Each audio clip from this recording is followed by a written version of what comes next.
할렐루야. 우리 옆에 있는 분하고 이렇게 인사합시다. 예수님은 반드시 다시 오십니다. 할렐루야. 오늘은 마가복음 13장 31절에서 33절의 말씀을 가지고 하나님의 시간의 비밀, 이와 같은 주제로 은혜를 나누고자 합니다. 비밀에는 두 가지 종류가 있습니다. 세상의 비밀과 하늘의 비밀. 그러나 세상의 비밀은 언제나 다 드러나게 되어 있습니다. 왜냐하면 인간의 한계는 바로 보여짐의 3차원의 한계이고 그 3차원을 초월할 수 없기 때문입니다. 그러므로 옛말에 그런 얘기를 합니다. 낮말은 새가 듣고 밤말은 쥐가 듣는다. 세상에는 그 어떤 비밀도 없다는 것을 말해주고 있는 것입니다. 그런데 하나님이 계시하지 않고는 알 수 없는 것이 있는데 그것이 무엇인가? 바로 하늘의 비밀이라는 사실입니다. 나아가 인간의 그 어떤 능력이나 수단과 방법으로는 결코 알아낼 수 없는 하늘의 바로 비밀이고 하나님의 비밀스러운 계획이 있다는 것입니다. 그렇다면 하늘의 비밀을 알 수는 없지만 우리가 예비할 수는 있는데 어떻게 예비해야 할까요? 첫째로 하나님의 시간의 비밀은 하나님의 고유의 영역이라는 것입니다. 욥기 1장에 보면은 하나님과 사단이 나누는 대화의 장면이 나옵니다. 누구를 두고 하는 이야기냐? 바로 순전하고 정직하여 하나님을 경외하며 악에서 떠난 자, 다시 말해서 욥을 두고 나누는 대화입니다. 그런데 뭐가 들어갔나? 그런데 하나님은 욥을 계속해서 칭찬하고 그리고 사단 마귀는 욥을 계속해서 정죄하고 판단하고 참소합니다. 결국 하나님은 욥의 신실성을 증명해 보이시려고 사단 마귀에게 욥을 시련하는 도구로다가 허락하시는데 실로 처참하고 참으로 무서운 그런 환난도 그런 환난이 없습니다.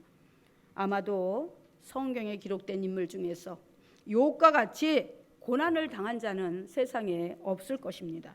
그럼에도 욥은 원망하거나 불평하지 아니하고 하나님을 떠나지 않고 바로 지옥 같은 시련과 연단을 믿음으로 이겨내고 이렇게 신앙을 고백함으로 마침내 사단 마귀의 시험의 올무에서 벗어나서 승리하는 것을 볼 수가 있습니다.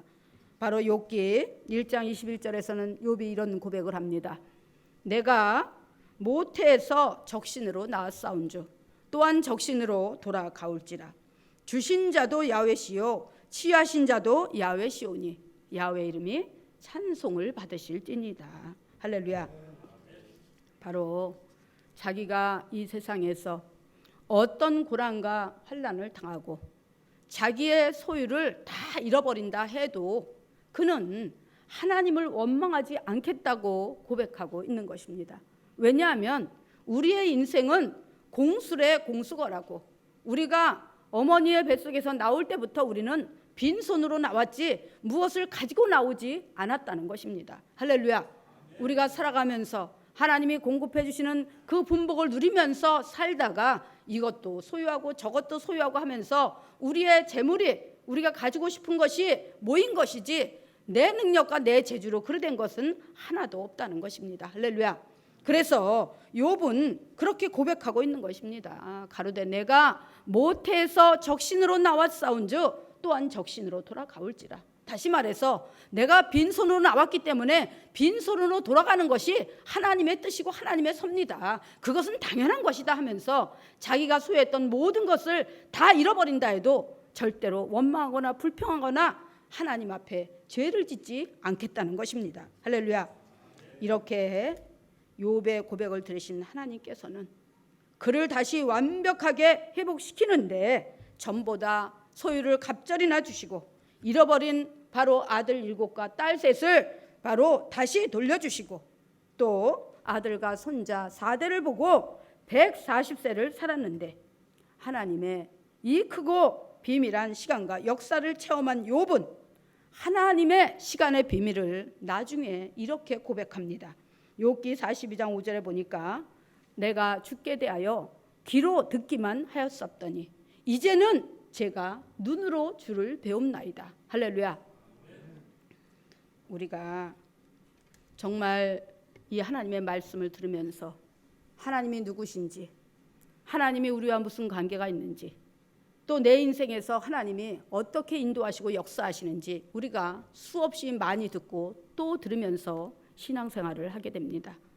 그런데 중요한 것은 듣기만 하는 신앙에서 한 발자국 더 나아가서 우리가 성숙한 신앙으로다가 하나님을 볼 수 있어야 돼요. 말씀을 통해서 볼 수 있어야 되고, 할렐루야, 기도를 통해서 볼 수 있어야 되고, 우리 삶의 모든 자리에서 인도하시는 하나님의 섬세한 손길을 우리가 느끼면서 하나님을 볼 수 있어야 되는 것입니다. 무엇으로? 마음의 눈으로 볼 수 있어야 돼요.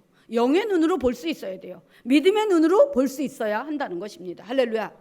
욥은 이와 같이 하나님의 크고 비밀한 그 영역 속에서 이루어지는 모든 것들을 바로 나중에는 체험을 하고 난 다음에 이제 마음의 눈, 믿음의 눈, 영의 눈으로 하나님을 볼 수 있었다고 고백함으로 바로 하나님께서는 욥을 뭐라 그래요? 동방에서 가장 큰 자, 가장 온전한 자라고 이렇게 칭찬해 주시는 것을 볼 수가 있습니다. 고린도후서에서도 사도 바울은 하나님의 시간의 비밀에 대해서 이렇게 말하고 있습니다.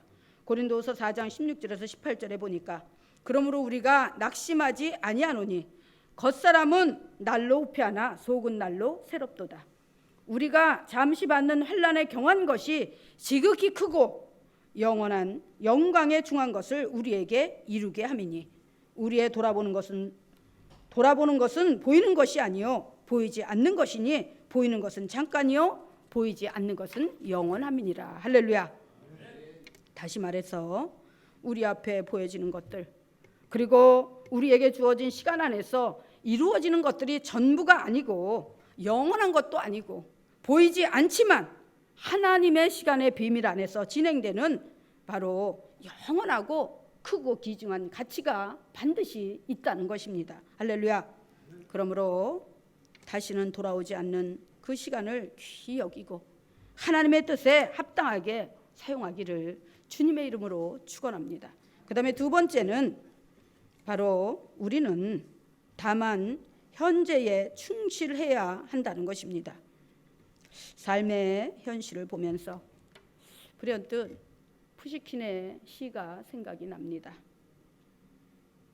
삶이 그대를 속일지라도 슬퍼하거나 노하지 말라.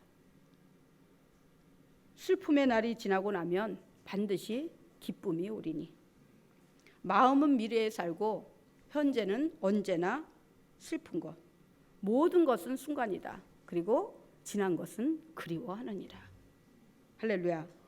어쩌면 푸시킨의 시처럼 인생은 속이고 또 속으며 그렇게 비극과 희극이 반복되는 다시 말해서 특별한 기쁨도 그렇다고 특별한 슬픔도 없는 소망 없는 그런 삶의 자리인지도 모르겠습니다.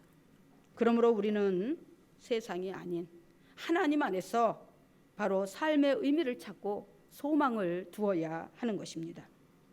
사단 마귀가 주름 잡는 세상의 소망을 두고 살아가게 되면 삶의 기복에 이리 채이고 저리 채이고 이리 넘어지고 저리 넘어지면서 결국은 만신창이가 되어서 가장 중요한 하늘 소망을 잃어버릴지도 모릅니다. 그러므로 우리는 하나님이 설계하시고 준비하신 그 시간의 비밀 안에 온전히 거하기 위해서 삶의 기복에 줏대 없이 흔들리지 말고 하나님의 말씀을 붙들고 바로 믿음의 사람으로서의 현재의 삶에 충실해야 하는 것입니다. 성도들이 신실한지 그렇지 않은지를 보려면 환난의 때, 시련의 때를 지나보면 알 수 있습니다. 아무것도 아닌 일에 쉽게 동요되어서 민감하게 반응하고 혈기를 드러내는 사람은 언제든지 삶의 기류에 따라 흔들리고 넘어질 수 있는 바로 얕은 신앙의 사람입니다. 야곱이 그러다가 하나님 앞에 환난과 고난의 매를 두드려 맞고 정신을 차린 사람입니다. 그 인간적인 술수의 절정이 바로 야복강에서의 야곱의 태도입니다. 20여 년 동안이나 외삼촌 라반의 집에서 머슴살이를 하면서 속고 또 속으며 그렇게 연단을 받고 훈련을 받았습니다. 하나님도 그런 말씀을 하시죠. 너희가 심은 대로 거두리라. 행한 대로 갚아주리라. 바로 우리는 그런 말을 바꿔서 사필규정이라고 얘기합니다. 야곱은 어떤 사람이었어요? 바로 차자로 태어났지만 간만에 태어난 쌍둥이 형 에서의 그 축복권, 장자권, 이 모든 것을 갖다가 정말 자기의 어떤 술수와 방법으로다가 빼앗은 그런 사람입니다. 그래서 야곱의 이름의 뜻은 속이는 자, 사기꾼이라는 의미를 가지고 있습니다. 그랬는데 형의 화를 돋궈서 이제 정말 죽임을 당할 그럴 위기에 놓이자 그 어머니가 바로 하루아침에 두 아들을 이룰 수 없다고 해가지고 자기 친정오빠 라반의 집으로다가 야곱을 피신시킵니다. 그곳에서 야곱은 20년이라는 세월을 조카이기에 앞서 머슴으로서 대우를 받으며 혹독한 노동에 시달립니다. 그러자 그때야 비로소 야곱은 모든 것이 하나님의 뜻 안에서 이루어지고 하나님 앞에 기도하기보다는 하나님의 인도함을 의지하기보다는 사람의 생각으로다가 얕은 술수로 했던 자기의 그런 모든 삶의 방식이 잘못됐다는 것을 깨닫고 하나님 앞에 기도하기 시작합니다. 하나님 도와주세요. 제가 고향에 있을 때, 아비 집에 있을 때 형을 속이고 아버지를 속이고 축복권을 빼앗았지만 하나님 그것이 잘못됐음을 이제야 시인하고 고백합니다. 이제 이곳에 와서 제가 그 심은 대로 다 거두게 되고 행한 대로 지금 당하는 것을 제가 깨닫습니다.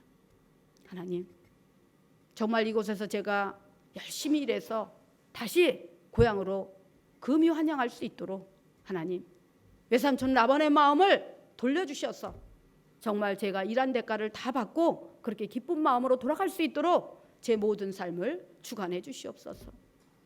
이렇게 기도하자 하나님이 라반의 꿈에도 계시하시고 야곱의 꿈에도 계시하셔서 정말 거기에서 그 많은 양떼를 갖다가 자기 몫으로 취하게 되고 그리고 또 가정과 또 아내와 자녀들을 그렇게 얻게 되고 그래서 이제 모든 것을 마무리하고 바로 어디로요?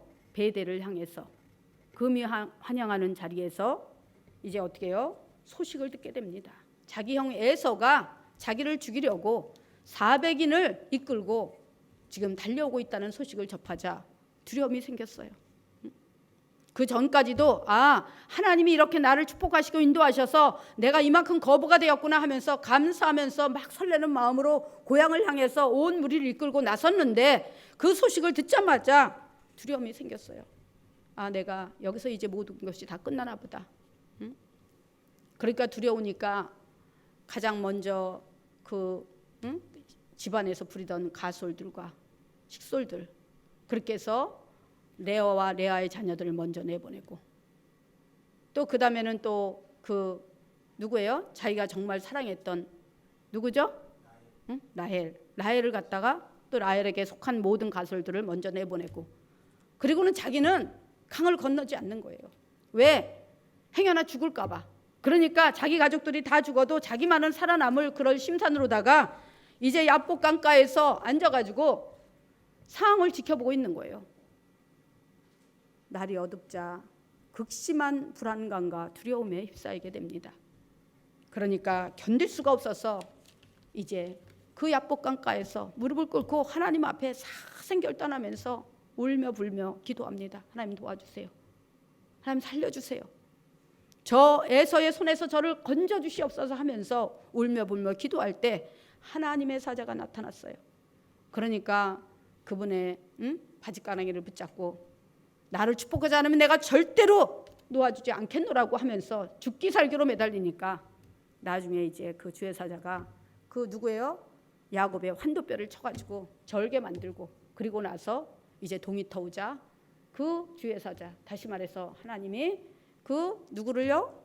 야곱을 축복을 합니다. 그러면서 뭐라 그래요? 이름부터 바꿔줘요. 다시 말해서 그 사람이 죄를 저지르고 살 수밖에 없는 그런 인식, 그 의지, 그런 것들을 다 그 마음속에서 제하여 버리고 새 사람이 되라고. 속이는 자, 또 어떻게 해요?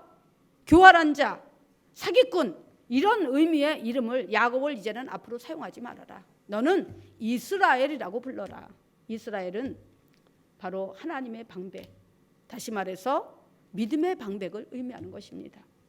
그것은 곧 이제 야곱의 자녀들을 통해서 축복의 믿음의 12지파가 날 것을 예고하는 바로 시작점인 것입니다. 할렐루야. 그래서 이제 야곱은 어떻게 해요? 정말 하나님께서 도와주셔서 극적인 형 에서와의 회유를 하고, 그리고 나서 이제 다시 베델을 향해 나아가는데, 베델로 올라가기 전에 세겜이라는 땅에서 머물게 됩니다. 근데 거기서 장막을 치고 거기서 잠시 거주하다 보니까 거기는 세상을 말합니다. 근데 너무 편하고 살기가 좋은 거예요. 가진 것도 많고, 시설들도 많고, 누가 자기를 공격할 수 있는 그런 상황이 아니니까, 아 그래 여기서 그냥 여기가 좋사오니 여기서 좀 머물자. 그러면서 거기서 머무는데 10년이라는 시간이 지나가 버립니다. 하나님은 야곱이 베델에 머무는, 베델이 아니라 세겜에 머무는 그 시간 동안 하나님은 초조한 마음으로 그 야곱을 기다리셨어요. 그런데 10년이라는 세월이 지나가도록 야곱은 엉덩이를 들지 않는 거예요. 그러자 하나님께서 징계를 내리는데 누구를? 바로 야곱의 그 고명딸 누구예요? 디나를 갖다가 할례 받지 아니한 그 블레셋 족속의 그 하몰의 아들에게 바로 성폭행을 당하게 해서 가문의 수치가 일어나게 하고, 그로 인해서 그 오빠들이 이제 어떻게 해요? 그 하몰의 아들과 그리고 그에 속한 모든 자들을 다 죽여버립니다. 이제 하나님이 간섭하지 않으면 야곱과 그의 가족은 도관에 둔 지예요. 그 주변에 있던 미리 정착한 그 족속들이 절대 야곱을 살려주지 않을 것입니다. 그런 극심한 그 위기 가운데, 두려움 가운데 빠졌을 때 하나님이 말씀하십니다. 야곱아, 아니 이스라엘아, 베델로 올라가라. 베델로 올라가라. 할렐루야. 우리가 인생을 살아가면서 극심한 위기나 두려움에 빠질 때 우리는 사람을 바라봐서는 안 되는 것입니다. 환경을 바라봐서는 안 되는 것입니다. 내 경험과 지식과 지혜를 의지해서도 안 되는 것입니다. 어디로 가야 돼요?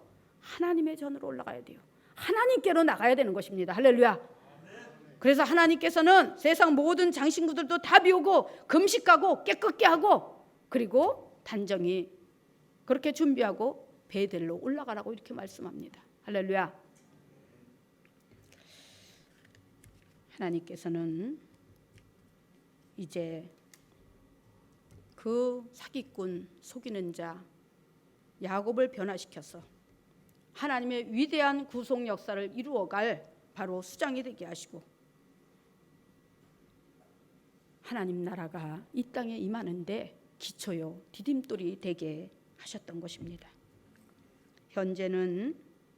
현재를 신실하고 충성되이 하나님 앞에서 온전한 믿음의 삶을 살아내려면 과거에 얽매이지 말아야 합니다.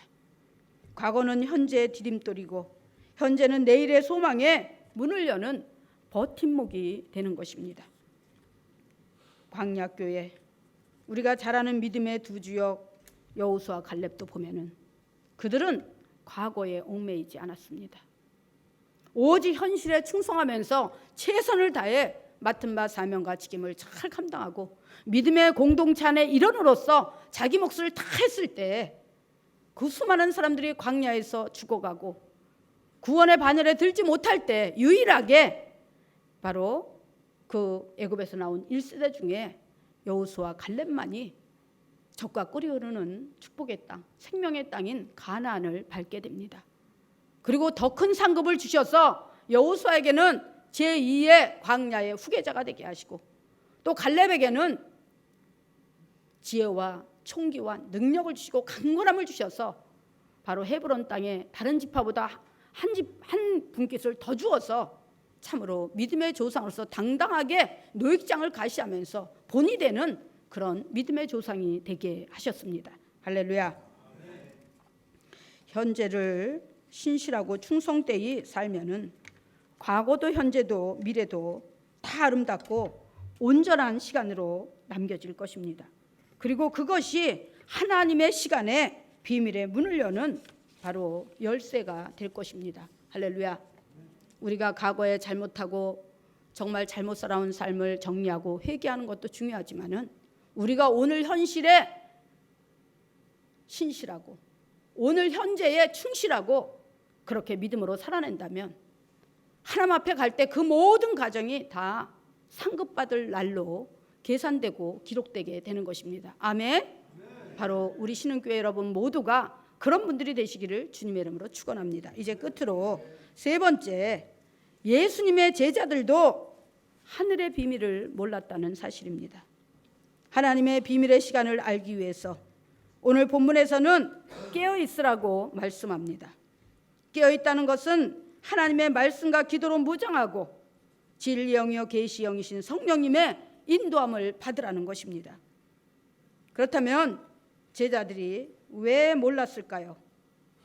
하나님이신 예수님과 늘 함께 다니며 3년 반 동안이나 바로 동거동락했는데 왜 그들이 하나님을 옆에 두고도 하늘의 비밀을 깨달을 수 없었을까요? 물론 예수님께서 마지막 때 하나님의 구원의 프로젝트가 마감되어 하나님이 창조하신 세상 모든 만물의 끝날을 주님도 모르고 하늘의 천사도 모르고 오직 하늘의 아버지만 아신다고 말씀을 하셨습니다. 그런데 그 날, 정확한 날은 우리가 알 수 없지만 그때는 우리가 짐작할 수 있다는 것입니다. 그렇다면 우리가 어느 정도 예비하는 것도 가능하다는 것입니다. 하나님의 시간표에 정확한 타이밍은 알 수 없지만 마지막 때 일어나는 현상들로 인하여 마지막 순간이 가까이 다가오고 있음을 우리는 안다는 것입니다. 바로 그것을 알기 위해서 하나님은 우리에게 무시로 성령 안에서 기도하게 하시고, 할렐루야, 또 세상에 일어나는 시대적인 현상들을 통해서도 마지막 때가 오고 있음을 우리가 알 수 있고, 지금 한번 세상을 보세요. 문화가 타락할 대로 타락해서, 그렇죠? 응? 참으로 우리가 안타까운 마음으로 정말 그런 것들을 보면서 이제 마지막 때가 오나 보다. 또 환경을 보면서도 우리는 그것을 깨닫습니다. 기후의 변화, 그렇죠? 그런 이상 변화를 보면서도 우리는 이제 이 세상의 모든 물질적인 세계의 마지막이 오구나. 또 사람들의 신앙의 태도를 보면서도 우리는 알 수 있고, 그리고 이단 사설과 우상이 범람하는 그런 상황을 보면서도 우리는 종말의 때라는 것을 우리는 깨닫게 됩니다. 그런데 우리가 정말 이 마지막 때를 정확히 알고 대비하기 위해서는 무엇보다도 우리는 기도해야 된다는 것입니다. 에레미야 33장 3절에서는 그렇게 말씀합니다. 너는 내게 부르짖으라. 내가 내게 응답하겠고 내가 알지 못하는 크고 비밀한 일을 내게 보이리라. 또 마태복음 13장 11절에서는 이렇게 말씀합니다. 천국의 비밀을 아는 것이 너희에게는 허락되었으나 저희에게는 아니 되었으니. 여기서 너희와 저희가 누구일까요? 너희는 하나님을 신실하게 믿는 모든 자들을 말씀하고 있는 것입니다. 저희는 하나님을 믿지 않는 자들과 또 믿어도 신실하게 믿지 아니하고 들러리처럼 왔다 갔다 하면서 하나님의 말씀을 귀등으로도 듣지 않는 자들, 그런 자들이 바로 저희인 것입니다. 따라서 신실한 믿음으로 하늘의 소망을 두고 살아간다면 하나님의 비밀의 시간이 절대로 여러분을 그냥 지나치지 않는다는 것입니다. 여러분이 어디에 있든 무엇을 하든 하나님께서는 한 사람 한 사람 다 챙겨서 바로 저 영원한 하늘나라로 여러분들을 데려가시는 것입니다. 약 250년 동안 카타콤에서 생활하며 오직 하나님의 때, 하나님의 비밀의 시간을 믿음으로 소망하며 기대했던 그 사람들은 참으로 대단한 사람들이라는 생각이 듭니다. 우리는 이렇게 하나님을 예배하고 섬기고 하나님과 함께 커뮤니케이션을 누리는 이런 모든 교회 모든 환경이 주어졌음에도 우리는 하나님을 섬기는데 너무나 소홀하고 너무나 인색하다는 거예요.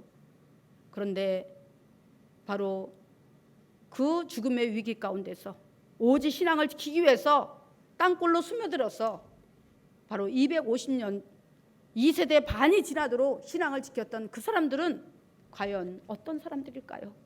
우리와 성정이 다른 사람들일까요? 그렇지 않다는 것입니다. 데살로니가 후서 2장 7절에서 8절에 보면 이렇게 말씀합니다. 불법의 비밀이 이미 활동하였으나 지금 막는 자가 있어 그 중에서 옮겨질 때까지 하리라. 그때에 불법한 자가 나타나리니 주 예수께서 그 입의 기운으로 저를 죽이시고 강림하여 나타나심으로 피하시리라. 할렐루야. 이제 불법, 다시 말해서 사단 마귀의 불우한 그런 역사와 모략과 공격과 방해가 이 땅에 이제 범람을 하고 많은 믿음의 사람들을 실족시키고 그렇게 할지라도 예수님이 오시면 모든 것이 끝난다는 것입니다. 할렐루야.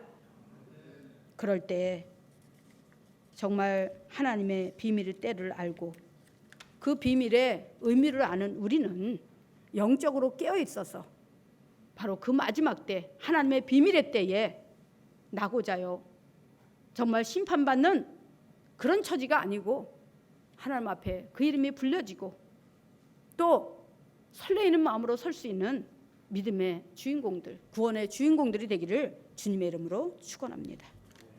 기도하겠습니다.